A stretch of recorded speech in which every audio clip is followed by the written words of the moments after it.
queridos amigos do blog Teo Ligado. Está iniciando agora mais um Teo Ligado em Loco, com o professor Dr. Roger Marcel Vanck. Boa tarde, Roger. Boa tarde, Ana. Nós gostaríamos que você começasse contando um pouquinho da sua história. Pois, olha, em primeiro lugar quero saudar os ouvintes do blog Teo Ligado e a equipe toda do blog Teo Ligado. Minha história, pois é, eu tenho 42 anos, já tenho nas costas 28 mudanças.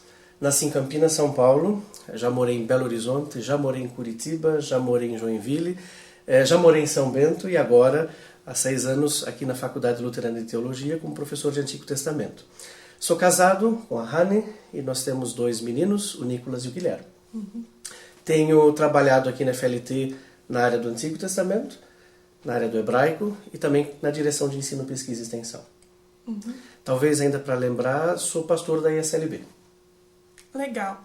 O professor Roger estudou na Alemanha para escrever o seu doutorado. Como surgiu essa vontade e como se deu a aproximação ao livro de Jó, que é o tema do seu doutorado? Nesses anos que eu trabalhei na paróquia de Palhoça, na Grande Florianópolis, como pastor, a gente se depara no ministério com muita realidade de sofrimento, de dor das pessoas. E isso sempre me fez perguntar onde fica Deus no meio desse sofrimento. Isso foi uma das motivações, né? E daí, indo para a Alemanha, na verdade, a ideia nem era trabalhar Jó. A ideia era trabalhar a hermenêutica dos profetas e que relevância isso teria para a atual sociedade. Lá, chegando, a gente acaba vendo outros temas e revendo toda a situação, e com isso a gente mudou. E o que motivou mesmo, dá para dizer que foram 2 razões. Alguns amigos nossos sempre nos incentivaram, por que não Jó? Embora não tenha uma explicação lógica para isso. E a outra é que o professor com o qual eu fiz contato era especialista em Jó. Então dá para dizer que teve uma motivação dele, a motivação do trabalho do ministério e também amigos que, digamos, encaminharam isso dessa forma. Com que propósito o livro de Jó foi escrito? Eu sempre costumo dizer que o livro de Jó foi escrito para não ser entendido, né? Inclusive nas aulas aqui tenho falado sobre isso. Por quê? Porque a gente, quando lê Jó, pensa que vai encontrar respostas para todos os problemas de sofrimento. Em primeiro lugar, sofrimento não é o assunto central em Jó. O assunto central no livro de Jó é quem é Deus. Quem é Deus que talvez permite o sofrimento, ou quem é Deus que se cala no meio do sofrimento. Fato é que o livro de Jó tenta trazer algumas respostas ao problema do sofrimento. Mas ao mesmo tempo que ele traz alguma resposta, ele não dá essa resposta.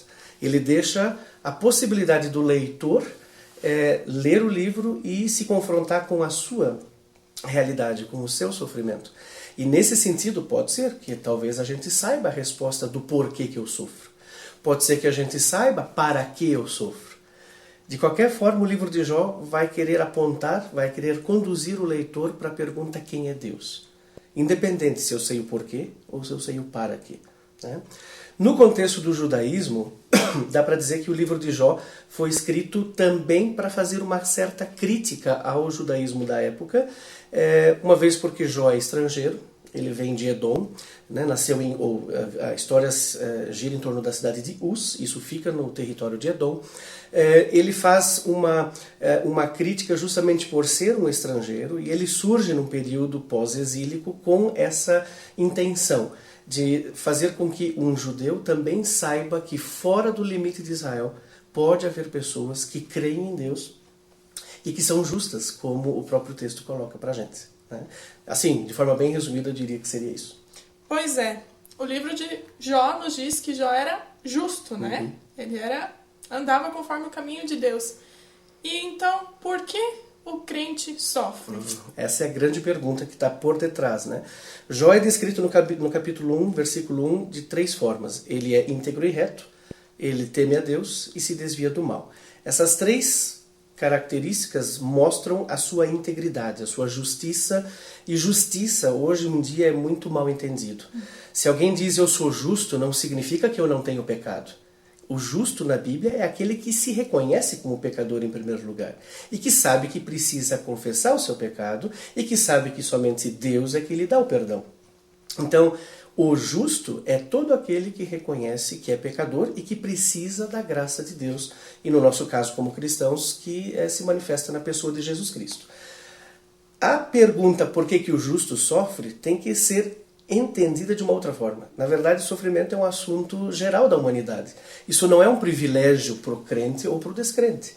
Assim como a morte faz parte da vida. O sofrimento, ele não escolhe se você é cristão ou não, ele não escolhe se você é homem, se você é mulher, se você é jovem, criança ou idoso. Ele vai aparecer. Então, nós não podemos colocar o sofrimento dentro de categorias, sejam elas sociológicas, econômicas, morais ou inclusive religiosas, né? Então, isso é a primeira coisa. Agora, fato é que a Bíblia coloca um aspecto bem interessante de que aquele que vive com Deus, ele é abençoado. E o ímpio, ou seja, na linguagem bíblica que não vive com Deus, ele vai ser condenado, ele vai ser, não vai ser abençoado, vamos dizer assim.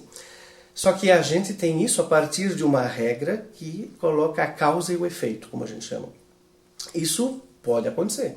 Pode acontecer que uma pessoa que procura viver corretamente vai ser abençoada. E aquele que fez tudo errado vai arcar com as consequências do seu erro. Mas a própria experiência das pessoas mostra que isso não é verdade. Que existe o outro lado da moeda. O justo pode sofrer, como ele pode ser abençoado. O ímpio pode sofrer, como ele também pode ser abençoado. E isso nos tira o direito e a pretensão de sermos juízes das pessoas. Eu diria também dessa forma reduzida.